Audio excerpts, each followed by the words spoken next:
Go. Red and white. Those colors mean a lot here in Canada.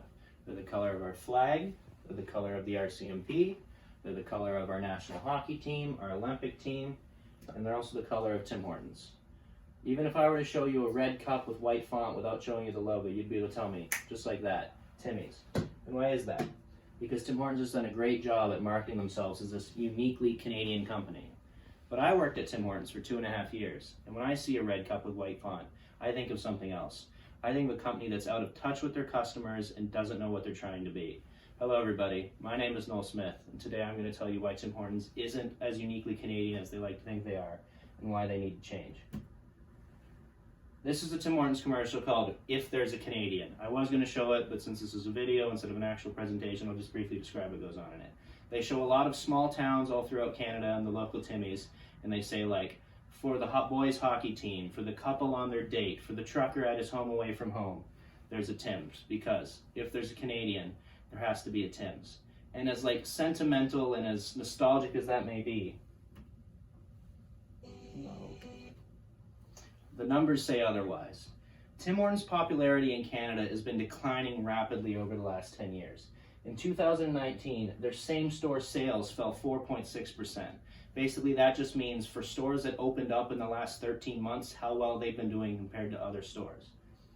In 2018, they fell off the Reputation Institute's chart of the 50 most reputable Canadian companies. They were 13th in 2017, for example.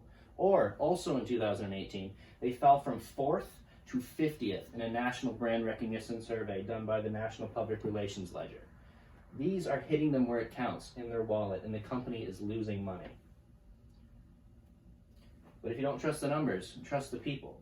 This famous survey done by Maclean's magazine has Tim's listed as Canada's 4th most favorite cup of coffee, behind McDonald's, second cup, and the American giant Starbucks. But also, while I was looking for Tim Hortons commercials, I was reading through some of the comments, and some people are not very happy with what they claim is their favorite coffee brand.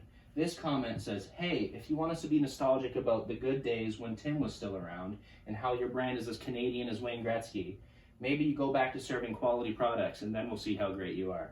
Or this other commercial says, great commercial, it'd be awesome if you put this much effort into your food. So this leads to what I think one of the main problems addressing Tim Hortons is. They have bad public reputation. A lot of people think Tim Hortons is like a quick run in, grab a coffee, grab a bagel, take a pee, and then hit the road kind of restaurant. Nobody really goes for Tim's to sit down, have a coffee, have a chat. Scott Feschuk, a writer for Maclean's magazine, summed it up like this. Tim Hortons is not a defining national institution. Rather, it's a chain of thousands of donut shops, some of which have working toilets.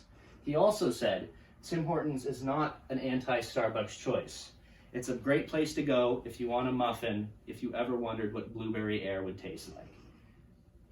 Another part that hurts Tim Hortons' public reputation is that everybody has a "it sucks to work at Tim Hortons" story. I have plenty, I work there, I know people who work there, I have plenty of stories about how terrible working at Tim Hortons is.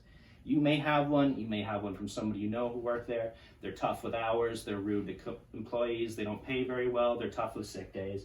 It's bad for the company. Another big issue facing Tim Hortons is the fact they were recently purchased by a company called RBI, or Restaurants Brand International. It's a Brazilian fast food conglomerate that bought the company back in 2014. Back then the scandal was, oh my God, Burger King is buying Tim Hortons, what are we gonna do? This led to them shifting away from being that like small town cafe and bake shop towards more of a conventional fast food restaurant. They started adding things like chicken fingers and poutine, and they added those Beyond Meat vegan burgers that everyone freaked out about. This has led a lot of people being upset about two things. One, they think Timmy's isn't doing the same with their menu that they used to, and two, they freak out that this beloved Canadian company is now owned by some giant billion-dollar Brazilian conglomerate. This has led to what I like to call Timmy's identity crisis. They advertise to their core consumers that like they're middle-class families with children and older people through things like Timbit soccer and hockey, through the commercial like I was going to show earlier, where it's all about like the at-home small-town Canadians. But then products are more like they're trying to be like Starbucks. They add vegan hamburgers and they add fancy lattes to their menu. But then they're kind of caught in the middle. So they do things like they add lattes, but then they say they're completely uncomplicated. They act like it's just a double-double with some frothy milk in it because they're trying to please both sides. Or they make their home-style biscuits completely vegan, but you wouldn't know that unless you read the menu book that they have at the back of the store, because they don't want people to think they're shifting away from what they were at their core. So how can they fix it? I think Timmy's needs to go back to basics. They need to cut the fat, they need to get rid of all the excess menu items, and they need to focus on what they have. The bagels, the muffins, the coffee, the tea, the stuff that made them what they are. Because they do a great job with advertising. Their commercials are very heartfelt, they're very sentimental. They came out with the famous Wayne Gretzky commercial earlier this year. Everybody loves that stuff. They got to stop trying being Starbucks, and they got to stop trying to overcomplicate everything, and they got to stay the same the way that they were for the last 60 years. Thank you.